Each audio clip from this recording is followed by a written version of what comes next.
Hello everyone.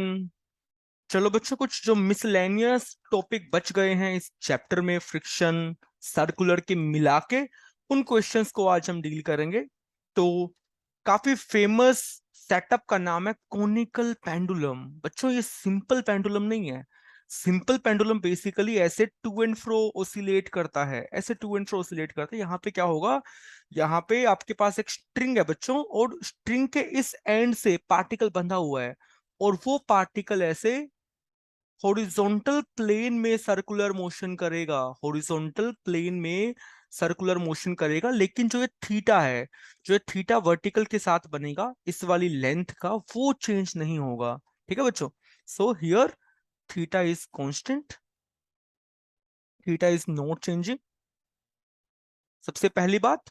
And if this length is L, then the particle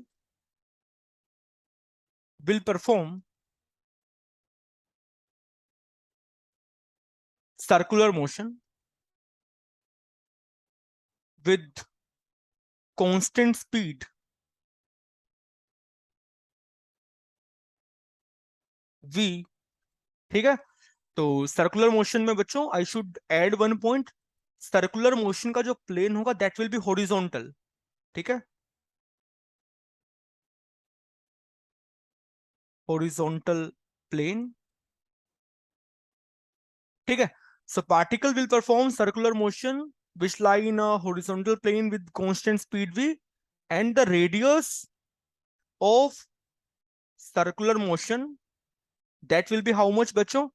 If this is L, then the radius will become how much? I can say L sine theta.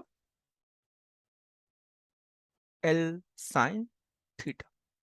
Clear है? चलो, तो बच्चों अगर ये circular motion कर रहा है, तो कोई तो इसको सेंट्रीपिटल प्रोवाइड कर रहा होगा। तो वो कौन है, आइए एनालिसिस करते हैं।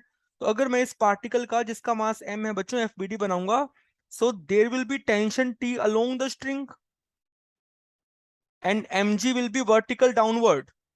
So if we see very carefully, then this angle will be theta. T का बच्चों एक कंपोनेंट तो mg को बैलेंस करेगा, और जो ये कंपोनेंट है T sine theta, T sine theta वाला जो कंपोनेंट है बच्चों, that will provide the necessary centripetal force. T cos theta will balance the weight, and T sin theta will provide the necessary centripetal force. So I can write mv square by radius of circular motion, which in this case is L sin theta. ठीक है बच्चों, इन दोनों equations को solve करके आपसे जो भी question में पूछेगा, टेंशन पूछे, है ना बच्चों, या स्पीड पूछे, तो आप बड़े आराम से दो अननोन के लिए सोल्व कर सकते हैं। दो इक्वेशन बच्चों, दो अननोन के लिए आप सोल्व कर सकते हैं, बाकी सब गिवन होगा। कोई भी दो अननोन होंगे, you can write these two equations and solve. Right? Clear है बच्चों? कोई दिक्कत, कोई समस्या? ठीक है। चलिए, तो मैंने आपको बताया कि जैसे ये अपना वर्टिकल है, इस वर्टिकल से बच्चों जो ये स्ट्रिंग मैंने बना दी, ये स्ट्रिंग अब ऐसे ऐसे घूमेगी, है ना। तो पार्टिकल हॉरिजॉन्टल सर्कल में घूमेगा, और ये एंगल स्ट्रिंग का वर्टिकल के साथ हमेशा फिक्स रहेगा, तो एक कोन जैसा बन जाएगा, कोन के जैसा। तो इसीलिए इसका नाम कोनिकल पेंडुलम पड़ा है। क्लियर? चलो बच्चों, एक बहुत ही शानदार, जोरदार, धमाकेदार क्वेश्चन है बच्चों, पाथ फाइंडर का। चैलेंज योर अंडरस्टैंडिंग का, चैलेंज योर अंडरस्टैंडिंग। काइनेमेटिक्स का प्रॉब्लम नंबर 2। ठीक है बच्चों, it's a very good question, and you will see कि कैसे मैं इसको कोनिकल पेंडुलम की हेल्प से, और जो हमने पढ़ा है उसकी हेल्प से बनाऊंगा। बहुत ही वियर्ड सॉल्यूशंस लोग इसका अपलोड करते हैं, पता नहीं कितना गंदा गंदा इक्वेशंस लिख के, but you will realize the beauty of physics guys. Let me read the question. One end of a light inextensible thread of length L is held stationary over a frictionless horizontal floor. This is the frictionless horizontal floor. While a small bead tied at other end of the thread describing the circular path with a uniform speed v naught on the floor as shown in the figure. तो जैसा बच्चों हमने discuss किया था, that will be something like a conical pendulum. Yes or no? एक string होगी, vertical के साथ बच्चों एंगल थीटा होगा, ठीक है, और ये वी नोट से ऐसे हॉरिजॉन्टल में सर्कुलर मोशन परफॉर्म करेगा, and this length is basically nothing but L. Clear है, एकदम क्लियर है। अब सुनना बच्चों क्या हुआ, the upper end of the thread is suddenly pulled vertically upwards with a constant acceleration a naught. If the bead does not leave the floor, find the magnitude of acceleration immediately after the upper end of the thread is pulled.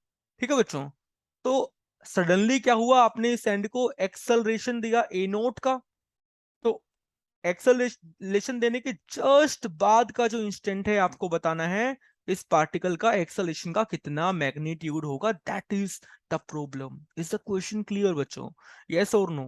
क्या बात समझ में आ रही है? I really want बच्चों आप इस question को एक बार जेन्युइन ट्राई दीजिए 2 से 3 मिनट के लिए, और फिर आप सॉल्यूशन देखिएगा।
चलिए बच्चों, क्वेश्चन ट्राई कर लिया, अब जरा सॉल्यूशन को बहुत ही ध्यान से समझिएगा। मैं आपको कुछ बातें याद दिलवाता हूं जो आपको मैंने बता रखी हैं बच्चों। अगर हमारे पास एक रोड है, ठीक है बच्चों, और जो रोड है वो constrain to move on the horizontal plane है, कि जो रोड है अपनी वो ये वाला जो एंड है इसका, वो basically along the horizontal plane ही मूव कर सकता है, ठीक है। और अगर आप इस एंड को सपोज बच्चों वेलोसिटी v देते हो, या मान लेते हैं इस एंड को बच्चों मैं एक्सेलरेशन कुछ ए नोट दे रहा हूं, तो जब ये एंगल थीटा होगा, when this angle is theta, हमें चेक करना है कि इस वाले पॉइंट का एक्सेलरेशन क्या होगा। ऐसे क्वेश्चंस हमने कंस्ट्रेंट मोशन में किए हैं बच्चों, याद करो। तो मैंने मान लिया कि a dash be the acceleration, and it will be clear कि मैं ये सिचुएशन आपको क्यों दे रहा हूं। देखो बच्चों, आपने सीखा होगा कि अगर पहली बात यहाँ पे थीटा चेंज हो रहा है बच्चों, थीटा विल चेंज, तो मैं पहले वेलोसिटी का रिलेशन निकालता हूं। Let us suppose at any instant the velocity is v naught here, और you can say v here, या v1 मान लो बच्चों, और यहाँ पे वेलोसिटी आप v2 मान लीजिए। ठीक है, क्लियर है? बिल्कुल क्लियर होनी चाहिए बात। तो जो रिलेशन आएगा v1 v2 के बीच में, तो वो क्या होगा बच्चों, देखो दिस एंगल इज थीटा, तो आई कैन से कि ये जो लेंथ है अपनी, इस लेंथ को v2 का एक कंपोनेंट तो बच्चों डिक्रीज करने की कोशिश कर रहा है, और v1 का एक कंपोनेंट इंक्रीज करने की कोशिश कर रहा है, but this length is constant. तो आई कैन राइट v2 का ये कंपोनेंट क्या बनेगा, this will become v2 sin theta, और बच्चों v1 का ये वाला कंपोनेंट क्या बनेगा, v1 ऑफ cos थीटा। तो I can write v2 sin theta is equal to v1 cos theta. मैं बस आपको याद दिलवा रहा हूं कि ऐसा कुछ काम हमने किया था बच्चों। तो a2 will sorry v2 will become v1 cotangent theta. लेकिन इससे डायरेक्टली आप एक्सेलरेशन का रिलेशन नहीं लिख सकते। कैसे हमने किया था बच्चों, याद करो। a2 विल बिकम, यहाँ पे मुझे u इंटू वी लगाना पड़ेगा, फर्स्ट फंक्शन का derivative a1 cot theta as it is, minus plus बच्चों v1 as it is cot का, minus cosecant square theta d theta by d t. याद है कि नहीं है बच्चों, याद है कि नहीं है? याद करो, क्या बात क्लियर है? अब अपने क्वेश्चन में बच्चों, read this statement, the upper end of the thread is suddenly pulled vertically upward. Suddenly हमने इसको पुल किया, मतलब एक्सेलरेशन दिया, इनिशियल वेलोसिटी नहीं दी। तो इन आर क्वेश्चन बच्चों हमने V1 को 0 सेट किया है। उस इंस्टेंट की बात करनी है जब हमने जस्ट उसको पुल किया, तो उस इंस्टेंट पे V1 0 होगा। तो बच्चों can I write A2 is equal to A1 cot theta? Of course I can right.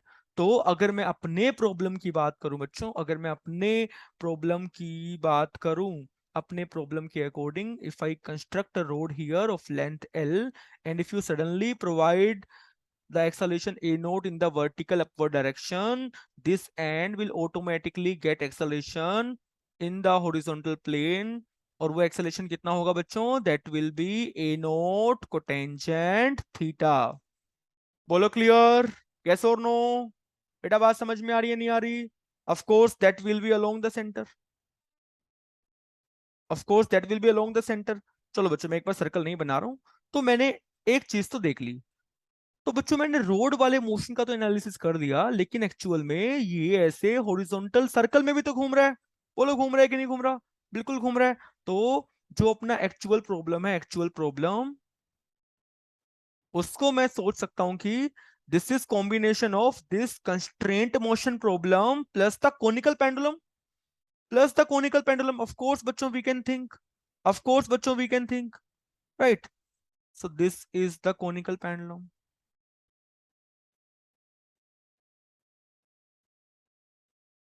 And this angle with vertical is being theta. तो मैं जानता हूं इस डायरेक्शन में बच्चों इसके पास वेलोसिटी जो है वो टेंजेंशियल है वी नोट। वी नोट बोला है क्या प्रॉब्लम में? कितनी वेलोसिटी है बच्चों? वी नोट है, बिल्कुल है। तो अगर वेलोसिटी वी नोट है, तो along the centre what will be the acceleration? Acceleration will come out to be centripetal होगा बच्चों। वी नोट कांस्टेंट सेंट्रीपिटल होगा, और वो क्या होता है? V naught square by radius, radius, right? And what is the radius? Basically radius will be, हमने just अभी बच्चों चेक किया था, L sin थीटा। तो कैन आई से पार्टिकल के दो एक्सेलरेशन हैं और दोनों के दोनों बच्चों अलोंग द सेंटर हैं, दोनों के दोनों अलोंग द सेंटर हैं। So that will become minus a naught cot theta plus v naught square by L sine theta r cap. और आई कैन से बच्चों मैग्नीट्यूड वाइज अगर मैं बात करूंगा, तो a naught cot theta plus v naught square by L sine theta along the along the center। तो I hope it is clear. जो गिवन क्वेश्चन था बच्चों उसको मैं समझ सकता हूं कि ये दो क्वेश्चंस का सुपर इम्पोजिशन है, एक तो इस वाले कंस्ट्रेंट मोशन के सवाल का, और एक बच्चों कोनिकल पेंडुलम वाले क्वेश्चन का। और दोनों के दोनों एक्सेलेरेशन चूंकि अलोंग द सेंटर आ रहे हैं, तो मैंने डायरेक्टली ऐड कर दिया। Clear? It's a very good question from Pathfinder, challenge your understanding and I hope it is very much clear to all of you. ठीक है बच्चों, आगे बढ़ सकते हैं क्या? चलो बच्चों आगे बढ़ते हैं नेक्स्ट क्वेश्चन पे। हॉरिजॉन्टल प्लेन है। हॉरिजॉन्टल प्लेन का मतलब बच्चों ग्राउंड पे ये सारा काम मैं करवा रहा हूं। तो ग्राउंड पे तो ग्रेविटी ऑब्वियसली, अगर मेरा हाथ ग्राउंड है तो ग्रेविटी ऐसे होगी बच्चों, ऐसे वर्टिकल डाउनवर्ड होगी। अब मैं ग्राउंड पे काम कर रहा हूं, तो यहां पर तो मैं बोलूंगा ना कि gravity is inward the plane of paper. तो अगर मैंने इसको ग्राउंड को ऐसे शो कर दिया, तो बच्चों mg को ऐसे शो नहीं करना अभी, है ना? Gravity is inward the plane of paper. ठीक है? तो आपने ऐसे हिंज कर दिया, रस्सी ली L1 लेंथ की, एक ब्लॉक लिया बच्चों M1 मास का, रस्सी ली L2 लेंथ की, फिर एक ब्लॉक लिया M2 मास का, एक रस्सी ली L3 लेंथ की बच्चों, एक ब्लॉक लिया M3 मास का, और ओमेगा से घुमाना चालू करा। ठीक है? आइडियल स्ट्रिंग्स हैं सारी की सारी, आइडियल स्ट्रिंग्स है। तो क्या होगा? इस वाली स्ट्रिंग में बच्चों टेंशन T1 आएगी, इसमें T2 आएगा, इसमें T3 आएगा। आपको पहले इंट्यूशन से सोच के बताना है, क्वेश्चन सोल्व नहीं करना बच्चों। इंट्यूशन से सोच के बताओ इन तीनों टेंशंस में से कौन सबसे ज्यादा होगी। तो आपके मन में आएगा प्रोफेसर ये वाली स्ट्रिंग जो है इसको तो M1 भी खींच रहा है ना? ये रस्सी भी है, M2 भी खींच रहा है, M3 भी खींच रहा है, तो इस वाली रस्सी को तीनों बंदे खींच रहे हैं, तो इसमें सबसे ज्यादा टेंशन होनी चाहिए। तो अर इंट्यूशन से T1 is more than T2 is more than T3। ये अपनी इंट्यूशन कह रही है। ऑफ कोर्स हम इस क्वेश्चन को सोल्व भी कर लेंगे, एग्जैक्ट वैल्यू भी निकाल लेंगे, बट बच्चों इंट्यूशन हमेशा काम करनी चाहिए। क्लियर? तो अगर मैं इसी बेटा रोटेटिंग फ्रेम में क्वेश्चन को सोल्व करूं, तो M1 का एफपीडी अगर मैं बनाता हूं रोटेटिंग फ्रेम के अंदर, तो मुझे सेंट्रीफ्यूगल का ध्यान रखना होगा। लेफ्ट में T1 लगेगा, राइट में बच्चों T2 लगेगा, और आई नो कि M1 will perform circular motion, और रेडियस क्या होगी बच्चों सर्कल की L1। तो away from centre there will be a centrifugal force M1 omega square L1। क्लियर? सिमिलरली मैं M2 की बात कर सकता हूं। M2 पर इस डायरेक्शन में बच्चों L2 लगेगा, राइट में L3 लगेगा, and away from centre there will be a force M2 omega square, और जो M2 है वो L1 प्लस L2 की रेडियस में घूमेगा, तो M2 omega square L1 plus L2। अगर मैं M3 की बात कर लूं, तो बच्चों M3 पर लेफ्ट में लगा T3, ठीक है जी, और इस तरफ कोई भी स्ट्रिंग नहीं है, कोई भी स्ट्रिंग नहीं है, और यहां बनेगा M3 ओमेगा स्क्वायर, रेडियस बनेगी L1 plus L2 plus L3। और रोटेटिंग फ्रेम से देखने पर क्या लगेगा बच्चों, तीनों के तीनों रेस्ट पर हैं, तो T3 का वैल्यू डायरेक्टली कितना आ गया, M3 omega square L1 plus L2 plus L3। ठीक है? और यहां से बच्चों आप T2 का वैल्यू निकाल सकते हैं। T2 का वैल्यू क्या होगा, T3 plus M2 omega square L1 plus L2। You can put the value of T2 T3 here, you can get the value of T2। और बच्चों यहां से अगर मैं T1 लिखूंगा पहले वाले के एफबीडी से, तो वो बनेगा T2 plus M1 omega square L1। Just plug in the value of T2, you will get the value of T1। And clearly you can C T1 बच्चों T2 से बड़ा है, T2 बच्चों T3 से बड़ा है, और यही हमने एक्सपेक्ट किया था। तो this is how you can solve the question exactly, right? अब कुछ बच्चों बातें आपको नोट करनी है, बस आप ऑब्जर्व करना, नोट करना। What will happen, what will happen if M3 become 0? अगर बच्चों M3 0 बन जाता तो क्या होता, क्या होता बच्चों सोचिए जरा। अगर M3 0 बन गया, तो मुझे लगता है कि अगर M3 0 बनेगा तो इस स्ट्रिंग में टेंशन 0 बन जाएगी। सो आई विल से सर इसका मतलब होगा T3 0 बन जाएगा। और T3 0 क्यों बन रहा है भाई, क्योंकि इस T3 वाली स्ट्रिंग को यहां पर खींचने वाला कोई नहीं बचा, और क्योंकि यहां पे खींचने वाला बच्चों कोई नहीं बचा, तो इस रस्सी में टेंशन क्या होगी, ऑफ कोर्स 0 होगी। यस और नो? ये बहुत ज्यादा इंपॉर्टेंट रिजल्ट है, जो कि काफी तुम्हें इंट्यूटिव लग रहा होगा, लेकिन बच्चों बहुत इंपॉर्टेंट रिजल्ट है। चूंकि इस T3 को खींचने वाला कोई नहीं बचेगा, अगर M3 नहीं होगा तो T3 विल बी 0। ठीक है जी? एक ऑब्जर्वेशन बच्चों आपको ये समझ में आनी चाहिए। Second observation, as we move away from the axis, you can see tension increases. Can you see बच्चों, टेंशन डिक्रीजेस, सॉरी बेटा, टेंशन डिक्रीजेस। T1 सबसे ज्यादा था, फिर T2 था, फिर T3 था। तो जैसे जैसे हम एक्सिस से दूर जा रहे हैं, तो बच्चों टेंशन कम हो रही है। ये दोनों बड़े इंपॉर्टेंट पॉइंट है, और ऐसा मैंने क्यों बोला, हियर इज द रीजन। अगर मान लो बच्चों क्वेश्चन होता कि एक मैसिव रोप है, और मैं पहले केस के अंदर इसको यूनिफॉर्म मान रहा हूं, यूनिफॉर्म मान रहा हूं बच्चों, ठीक है, इसका लेमडा, लेमडा है, लेमडा क्या था, linear mass density, linear mass density, और बच्चों यूनिफॉर्म है ये, ठीक है। तो इसको मैं क्या लिख पाऊंगा, total mass upon total length. Clear है? तो आपको बताना है, ऑफ कोर्स ये मैसिव रोप है, इसका मास m है, लेंथ l है, तो हर पॉइंट पे बच्चों टेंशन अलग अलग होगी। The question is, if this and is basically x is equal to 0, write tension as a function of x, write tension as a function of x। बच्चों question clear हुआ कि नहीं हुआ? दिस इज द क्वेश्चन, कि we have a massive rope here, ठीक है, uniform है, and the question say write tension as a function of x. तो बच्चों पहली इंट्यूशन जो मैंने पीछे वाले क्वेश्चन से सीखी, कि अगर इसकी लेंथ L है, तो मैं कह सकता हूं कि as x increases tension will decrease. बच्चों ये बात समझ में आ रही है कि नहीं आ रही? As we move away from the axis tension decrease, तो x बढ़ेगा तो टेंशन कम होगा। पहला ऑब्जर्वेशन। बच्चों दूसरे वाला आपको बहुत अच्छा लगेगा। इफ x बिकम्स l, सोच के बताना क्या मैं t को 0 बोल पाऊंगा? अरे प्रोफेसर ये तो वही बात है ना कि x बराबर l पर यहाँ पर इसे कोई भी खींचने वाला नहीं है, और कोई भी खींचने वाला अगर नहीं है तो टेंशन क्या होगा? 0 होगा।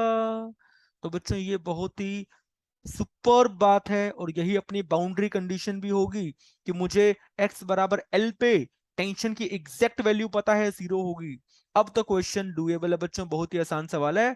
छोटा सा एलिमेंट ले लीजिए, x पे जाके छोटा सा डिफरेंशियल एलिमेंट बच्चों मैंने ले लिया dx का, ठीक है। और अगर x वाले पॉइंट पे बच्चों टेंशन t है, तो मैं मान लेता हूं कि x प्लस dx पे टेंशन हो गई t plus dt, t plus dt, ठीक है बच्चों। किसी भी डिस्टेंस x पे अगर टेंशन t है तो x प्लस dx पे मैं टेंशन क्या मान सकता हूं? t plus dt। लेकिन एक बात और सोचिए, जैसे जैसे ये x बढ़ेगा तो टेंशन को कम होना है। तो कहना इसे बच्चों, सोच के बताना, कहना इसे dt has to be negative. Of course dt को नेगेटिव होना पड़ेगा भाई, जहां पे टेंशन t से कम होनी चाहिए। तो माई इंट्यूशन से that dt has to be negative. और बच्चों आ भी जाएगा, अभी देखना आ भी जाएगा। अब मैं इस छोटे से डिफरेंशियल एलिमेंट का fbd बनाने जा रहा हूं, इसका मास मैंने dm मान लिया। तो यू कैन सी कि लेफ्ट में लगा बच्चों t लगा लेफ्ट के अंदर, और राइट में लगा t plus dt। Away from centre there is a force dm omega square x। Clear? तो t क्या बनेगा? t will become t plus dt plus dm omega square x। dm कितना होगा बच्चों? तो I can right lambda dx omega square x। Clear है? और lambda का value if you want you can put बच्चों, ठीक है। तो यहां से dt का वैल्यू क्या बन जाएगा? Minus lambda omega square x dx। Clear है? तो अब तो यार क्वेश्चन हो गया, बस लिमिट्स पुट करनी है। When x is equal to l, मुझे x बराबर 0 पे टेंशन नहीं पता, मुझे x is equal to l पे टेंशन पता है, और वो टेंशन है 0। और किसी भी x पे बच्चों मुझे टेंशन लिखनी है। इस पर्टिकुलर क्वेश्चन में लैम्डा यूनिफॉर्म है, कांस्टेंट है, तो I can take lambda outside the integration. But बच्चों अगर ऐसी रोप हो जो कि यूनिफॉर्म नहीं है, नॉन यूनिफॉर्म है, lambda is some function of x, तो आप यहाँ पे फंक्शन ऑफ एक्स पुट करके भी इंटीग्रेट कर सकते हैं। तो इसीलिए मैंने इसको लैम्डा के फॉर्म में छोड़ा। इफ लैम्डा इज कांस्टेंट, तो सोचिए बच्चों क्या होगा? यहां से बन जाएगा dt का integration t minus 0, minus outside lambda outside omega square outside, x का इंटीग्रेशन x स्क्वायर बाई 2, तो x square minus l square by 2। and hence you can say बच्चों tension will become lambda omega square by 2 l square minus x square। तो जो tension है away from the axis parabolically decrease कर रही है बच्चों। You can see t की power 1 है, x की पावर 2 है। तो if I draw the graph between the tension and the distance from the axis, so x is equal to 0 पे बच्चों टेंशन मैक्सिमम है, और पैराबोलिकली वो x is equal to l पे 0 बन जाएगा, t मैक्स। समझ में आई बात? और इस डेरिवेशन के बाद आपको लग रहा होगा कि प्रोफेसर अगर ये रोप मेरी नॉन यूनिफॉर्म भी होगी, if lambda is some function of x, तो भी मैं क्वेश्चन को सोल्व कर सकता हूं। बात आई समझ में? यस और नो बच्चों? क्लियर है? आगे बढ़ सकते हैं? चलिए बेटा आगे बढ़ते हैं। तो क्वेश्चन आपके सामने है। We have a hemispherical bowl. बच्चों सब कुछ फ्रिक्शनलेस है, everything is frictionless here, frictionless, ठीक है। और इस हेमिस्फेरिकल बाउल को मैंने कांस्टेंट ओमेगा से घुमाना चालू करा, कांस्टेंट ओमेगा से बच्चों घुमाना चालू करा। The question is find omega such that mass m remains at rest with respect to bowl. ठीक है बच्चों, ये ओमेगा कितनी दें, कितनी ओमेगा से घुमाएं कि ये वाला ब्लॉक इस बाउल के रिस्पेक्ट में रुका हुआ दिखे। बच्चों मैंने इसको यहां से बांधा नहीं है रस्सी से, बस रखा हुआ है, जस्ट ये रखा हुआ है, कहीं पर भी कोई फ्रिक्शन नहीं है। क्वेश्चन क्लियर है? चलो बेटा आप सोचिए जरा, अगर ये छोटा एम इस बाउल के रिस्पेक्ट में रुका हुआ है तो कैन आई से बाउल के फ्रेम में बच्चों रुका हुआ है और बाउल घूम रही है, तो ग्राउंड फ्रेम से देखने से क्या मैं कह सकता हूं कि इस इस वाले इस वाले पार्टिकल को भी बच्चों इसी ओमेगा से ऐसे ही घूमना पड़ेगा। यस और no? This is only possible when particle will perform perform circular motion with same omega vector as that of bowl। Yes और नो बच्चों? भाई जब ये इसी ओमेगा के साथ ये पार्टिकल भी घूमेगा उसी सेंस में सेम ओमेगा वेक्टर से, तभी तो मैं कह पाऊंगा दोनों साथ साथ हैं और बाउल के लिए रुका हुआ है। यस और नो? एकदम। बच्चों कुछ ऐसी ही कहानी ग्रेविटेशन में जियो स्टेशनरी सैटेलाइट की होती है, उनका भी ओमेगा वेक्टर अर्थ वाला ओमेगा होता है, तो अर्थ से देखने पर जियो स्टेशनरी सैटेलाइट हमें हमेशा रुकी हुई दिखती हैं। वो अर्थ के लिए स्टेशनरी है, इसीलिए उनको जियो स्टेशनरी कहते हैं। चलिए तो कहना ही से बच्चों कि ये जो पार्टिकल होगा वो ऐसे हॉरिजॉन्टल सर्कल में घूमेगा। क्लियर है बच्चों? सेम ओमेगा से। और अगर ये रेडियस आर है, ये ब्लू वाली, so I will say the radius of the circular motion, if I draw the circular motion here, this radius will come out to be बच्चों how much, r sine of theta. अब बस इसी बच्चों bowl के frame में मैं इसका FBD बना रहा हूं। नॉर्मल रिएक्शन कॉन्टेक्ट सरफेस के परपेंडिकुलर। ठीक है बच्चों, mg downward and away from the center there is a force which is m omega square, radius is r sin of theta। बोलो क्लियर है बच्चों? और ये ओमेगा समझे ना, ये सेम ओमेगा मैंने क्यों माने, बिकॉज तभी तो रेस्ट पे रहेगा यार। अब बेटा सब कुछ बैलेंस होना है, आप चाहे लामीज थ्योरम लगा लीजिए, है ना, चाहे लामीज थ्योरम लगा लीजिए, या बच्चों आप चाहो तो फोर्स को रिजोल्व करके भी सोल्व कर सकते हैं, ये मैं आपके ऊपर छोड़ रहा हूँ। ठीक है, तो N vector plus F centrifugal plus M G, resultant zero है बेटा, सोल्व कर लेना, यू विल गेट, या मैं सोल्व कर देता हूँ चलो आपके लिए फटाफट। ठीक है बच्चों, मैं लामीज थ्योरम से कर दूं क्या? चलो मैं लामीज थ्योरम से कर रहा हूँ, this angle is theta here.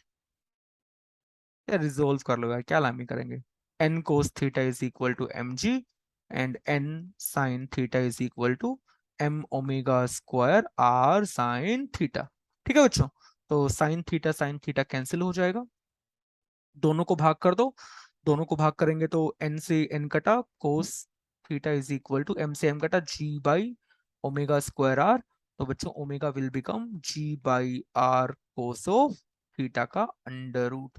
इतनी ओमेगा अगर आपने इस बाउल को दे दी तो बाउल के रिस्पेक्ट में बच्चों पार्टिकल रेस्ट पे दिखेगा, या मैं कह सकता हूं कि अगर आपने इतनी ओमेगा दे दी तो इस पार्टिकल को भी उतनी ही ओमेगा मिल जाएगी जितनी इस बाउल की है, और वो साथ साथ बिंदास घूमेगा।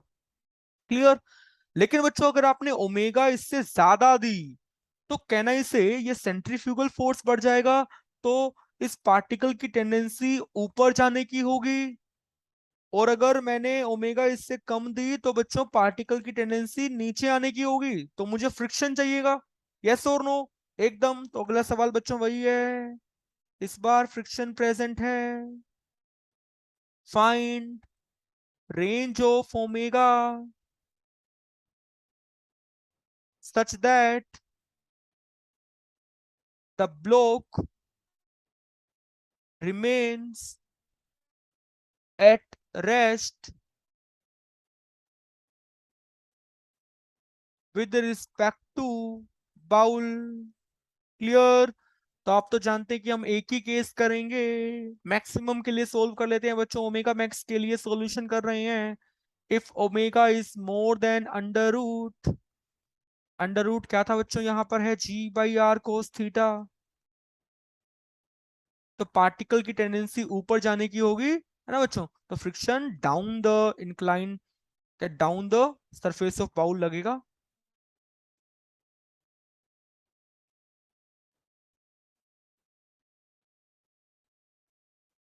तो हियर इज द पार्टिकल, इस डायरेक्शन में बच्चों फ्रिक्शन लग जाएगा, ठीक है।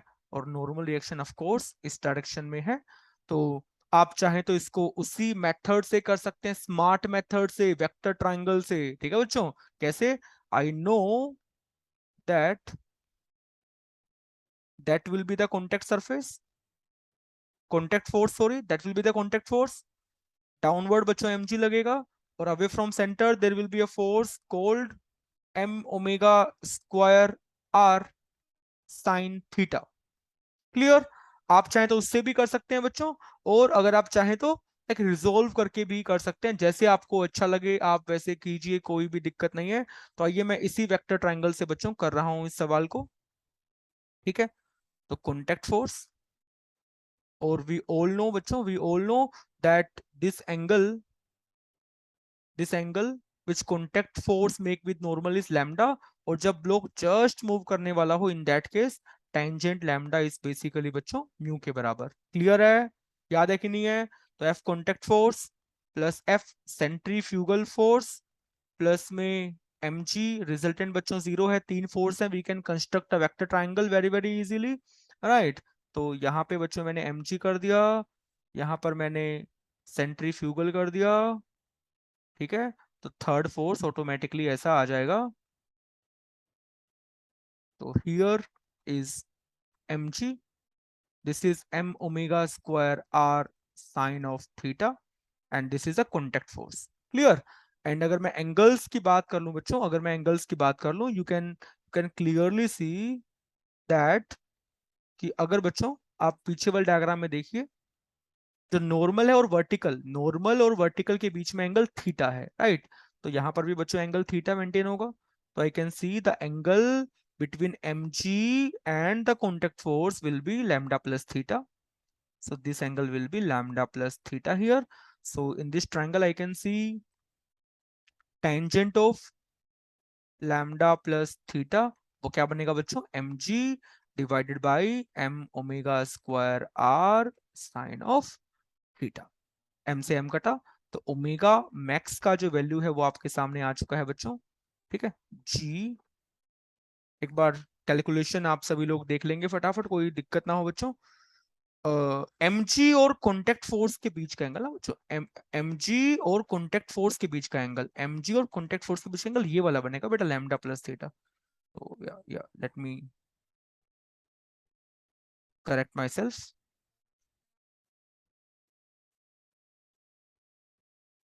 सो दिस एंगल विल बी बच्चों lambda plus theta. I am very sure आप लोगों ने आइडेंटिफाई कर लिया होगा, राइट, कि सर ये एंगल वो टेंजेंट लैम्डा प्लस थीटा वो वाला एंगल होगा। So tangent lambda plus theta will be m omega square r sin theta divided by mg, m से m कटा। तो बच्चों ओमेगा मैक्स का वैल्यू कितना आ जाएगा, g by r sine theta. Clear है? g by r sine theta tangent lambda plus theta, जो इसको मैं आगे फर्दर खोल सकता हूं बच्चों, tangent theta plus tangent lambda जो कि म्यू है, upon one minus tangent theta tangent lambda. So that will be the value of omega max. और आप बच्चों वेरीफाई भी कर सकते हो, जब म्यू का वैल्यू जीरो होगा, व्हेन म्यू बिकम जीरो, तो अपने पास जी बाई आर कोस थीटा आना चाहिए अंडर रूट में, और वो आ जाएगा। क्लियर? तो ओमेगा मिनिमम भी आप निकाल सकते हो आराम से, just replace mu by minus mu.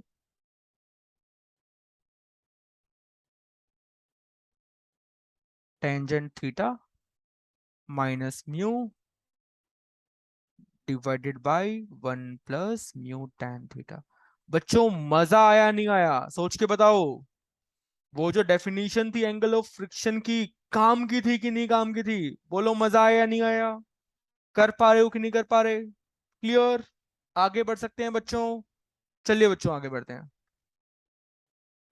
चलो बिल्कुल, छोटे छोटे आर्टिकल्स बच्चों रह गए हैं। आपके पास एक सर्कुलर ट्रैक है जिसका रेडियस हम आर मान लेते हैं कि this is the centre of the circular track, और ये रेडियस आर हम इसकी मान रहे हैं बच्चों। ठीक है, हॉरिजॉन्टल प्लेन है ऑफ कोर्स, हॉरिजॉन्टल प्लेन है, हॉरिजॉन्टल प्लेन। ठीक है, so gravity will be into the plane of paper. आपको बताना है कि आपको इस सर्कुलर ट्रैक पे टर्न लेना है तो कितनी मैक्सिमम स्पीड आपकी हो कि आप सेफली टर्न ले सकें। ठीक है बच्चों, कि आप सेफली टर्न ले सकें, ये आपको बताना है। तो अगर मुझे सर्कल में टर्न लेना है तो मुझे सेंट्रीपिटल चाहिए, I need centripetal, I need centripetal force. बच्चों मुझे इस डायरेक्शन में क्या चाहिए, सेंट्रीपिटल फोर्स चाहिए, एफ सी चाहिए। ठीक है जी। लेकिन यार नॉर्मल, तो अगर मैं नॉर्मल की बात करूंगा तो बच्चों नॉर्मल डायरेक्शन तो आउटवर्ड लगेगा, और जो वेट है mg वो इनवर्ड लगेगा। तो ना तो नॉर्मल ना ही mg, ये दोनों के दोनों में से कोई भी मुझे ये सेंट्रीपिटल फोर्स नहीं दे सकता, क्योंकि एक प्लेन के अंदर एक प्लेन के बाहर है। मुझे अलोंग द प्लेन कोई फोर्स चाहिए। तो बच्चों मुझे लगा कि फ्रिक्शन प्रेजेंट है, तो क्या फ्रिक्शन अलोंग द सरफेस लगता है क्या? बिल्कुल लगता है। और क्या फ्रिक्शन सेंट्रीपिटल दे पाएगा? ऑफ कोर्स दे पाएगा। तो centripetal force in this case will be provided by बच्चों, कौन प्रोवाइड करेगा? फ्रिक्शन। तो friction will be m times centripetal. ठीक है बच्चों, m times centripetal is A R. कितना बनेगा बच्चों? ये बनेगा mv स्क्वायर बाई आर। अब इतना फ्रिक्शन की रिक्वायरमेंट है बच्चों, इतने फ्रिक्शन की रिक्वायरमेंट है टर्न लेने के लिए। अब ये अवेलेबल भी तो होना चाहिए। मतलब जितने फ्रिक्शन की रिक्वायरमेंट है that should be less than equal to the maximum friction. सोचो बच्चों, आपको 50 की रिक्वायरमेंट है और अवेलेबल 40 है, कि टर्न ले पाओगे? ऑफ कोर्स नहीं ले पाओगे। तो जितनी आपको रिक्वायरमेंट है वो हो तो तभी तो टर्न ले पाओगे, वरना बच्चों सेफली टर्न ही नहीं ले पाओगे। तो this required friction must be less than equal to the maximum value of friction. mv square by r should be less than what is f max? Mu times normal reaction, which is mg in this case. m से m कटा तो v should be less than equal to under root mu rg। समझे बेटा? v should be less than equal to mu rg। इतनी आपकी maximum speed possible है। Directly value feeding वाले questions आते हैं। और बच्चों अगर आप थोड़ा सा भी सोचेंगे, एफ मैक्स में स्टैटिक फ्रिक्शन काम आता है, तो यहाँ पे म्यू एस आएगा, यहाँ पे कोएफिशिएंट ऑफ स्टैटिक फ्रिक्शन आएगा। बोलो क्लियर? यस और नो? समझ में आ रही है बात? आगे बढ़ सकते हैं बच्चों? चलिए, तो ये तो हो गए बच्चों हॉरिजॉन्टल प्लेन है। लेकिन अगर आपने कभी ऑब्जर्व किया हो, जो बड़े बड़े नेशनल हाईवेज होते हैं, अच्छे अच्छे हाईवेज होते हैं, वहां पे साइड पे से रोड को हल्का सा उठा देते हैं, बैंक कर देते हैं बच्चों। इसको हम बैंकिंग ऑफ रोड कर कहते हैं। ठीक है ना? उससे क्या होता है, उससे आप खुद ही देखिए बच्चों फायदा क्या होता है, आप ध्यान से देखिएगा। तो थोड़ा सा एक इंक्लाइन प्लेन की तरह बिहेव करता है वो, और कितने एंगल पे वो बैंक करना है, कितने एंगल पे वो इंक्लाइन प्लेन सेट होगा, वो बेसिकली स्पीड के अकॉर्डिंग और बहुत सारे फैक्टर्स पे डिपेंड करता है। तो आपको मैं कैलकुलेशन करके दिखाता हूँ। दिस इज आवर ट्रैक बच्चों, दिस इज आवर ट्रैक। ठीक है, और मैंने रोड को बैंक कर दिया, और मैं चाहता हूँ कि जो कार है मेरी, या जो बाइक, या फिर जो भी बच्चों जो भी व्हीकल है, वो सेफली टर्न ले। और फ्रिक्शन यहाँ पे अवेलेबल नहीं है बच्चों, म्यू का वैल्यू 0 है, फ्रिक्शन इज नॉट अवेलेबल। ठीक है, इस ट्रैक की रेडियस आप आर मान सकते हैं, रेडियस इज बीइंग आर। और उसको मैंने बच्चों थीटा एंगल पे बैंक कर दिया, हल्का सा उठा दिया। उससे क्या फायदा होगा आपको खुद दिखेगा बच्चों, बहुत ध्यान से देखना। ठीक है, मैं वेलोसिटी को v मान रहा हूं कि कितनी वेलोसिटी v होनी चाहिए ताकि सेफली अपन चले जाएं। Find velocity of vehicle for no slipping, ताकि कोई भी बच्चों स्लिपिंग ना हो। मतलब कहीं पर भी स्लिपी फील ना हो इसको, कि वो नीचे अपने आप जा रहा है कि ऊपर अपने आप जा रहा है। कितनी भी रखें कि कोई भी स्लिपिंग ना हो, बड़े आराम से अपन बढ़िया से क्रॉस कर पाए। ठीक है बच्चों? चलिए बहुत ध्यान से देखना, अगर मैं इसका एफबीडी बनाऊंगा तो बेसिकली नॉर्मल ऐसे लगेगा बच्चों, mg ऐसे लगेगा, और away from centre there will be a force which is centrifugal which is m v square by r. Clear है? M v square by r. ठीक है बच्चों, फ्रिक्शन है ही नहीं। तो अब अगर मैं एनालिसिस करूंगा, if this angle is theta, then बच्चों of course this angle will also be how much theta, and this angle will also be theta। तो mg का एक कंपोनेंट तो नीचे की ओर आएगा, mg sin थीटा, और बच्चों m v square by r का एक कंपोनेंट ऊपर की ओर आएगा, m v square by are cos of theta. So can I say for no slipping कि ना तो यार वो ऊपर की ओर जाए ना ही नीचे की ओर आए, तो for no slipping I can say m g sine theta should be बच्चों m v square by are cos of theta. M से एम कट गया बच्चों, तो v का वैल्यू क्या आ गया, under root r g tan theta. ठीक है? तो जितने एंगल पे आपने बैंक कर रखा है और जो भी उस ट्रैक की रेडियस है बच्चों, उसके अकॉर्डिंग आपने देखा होगा कि अच्छे अच्छे रोड्स के ऊपर, अच्छे अच्छे हाईवेज के ऊपर एक लाइक पोल सा लगा होता है, जहाँ पे लिखा होता है स्पीड लिमिट, कि इस रोड पे इतनी स्पीड लिमिट से चलाएं। वो बहुत ध्यान से आपको बच्चों फॉलो करना चाहिए, बिकॉज वो सारा का सारा कैलकुलेशन करके बनाया जाता है। हाँ, वो ये बात जानते हैं कि अगर वो स्पीड लिमिट 40 से 50 लिखेंगे तो कुछ निकम्मे होंगे तुम जैसे, जो 60 पे चलाएंगे, 70 पे चलाएंगे, तो थोड़ा सा वो लाइक कम ही लिखते हैं। ठीक है ना?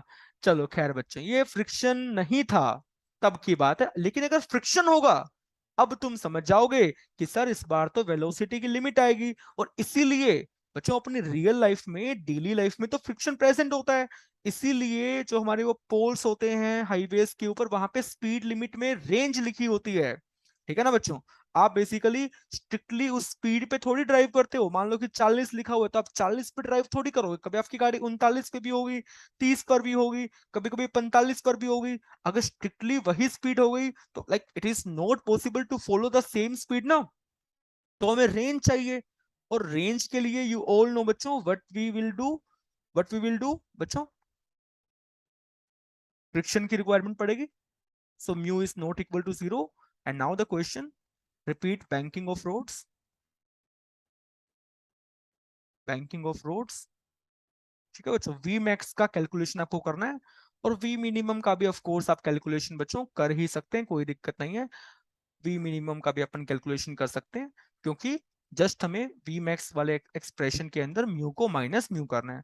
तो बच्चों ये काम हमने इतनी बार कर दिया, अब मैं नहीं करूंगा। आपके सामने जस्ट मैं सॉल्यूशन प्रेजेंट कर रहा हूँ, बहुत ही छोटा सा सॉल्यूशन है। ठीक है बच्चों, इस रोड को मैंने बैंक कर दिया थीटा एंगल के ऊपर।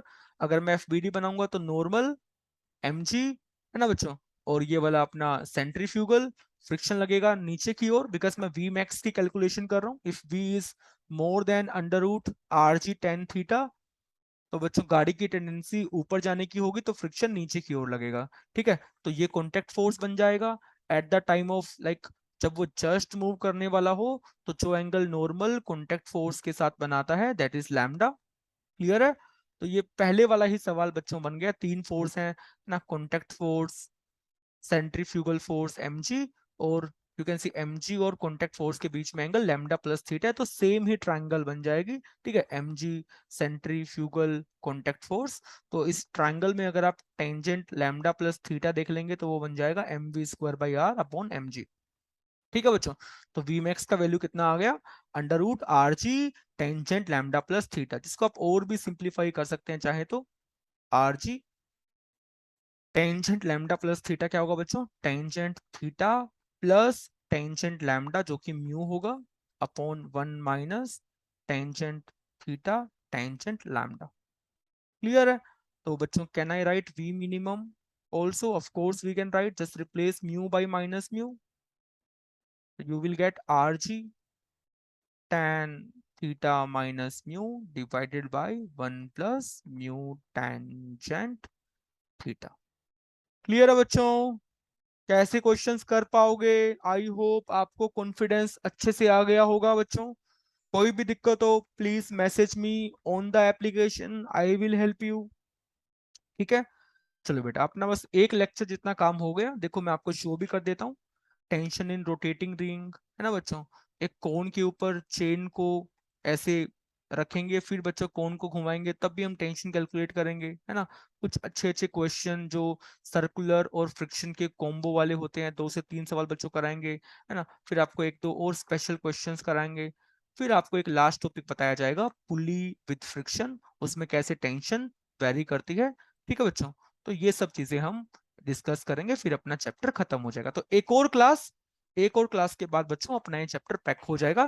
फिर हम डिस्कशन करके नया चैप्टर शुरू कर रहे होंगे जिसका नाम होगा work, energy and power. Clear है? चलो आज के लिए इतना ही बच्चों, टेक केयर, बाय बाय, जय हिंद।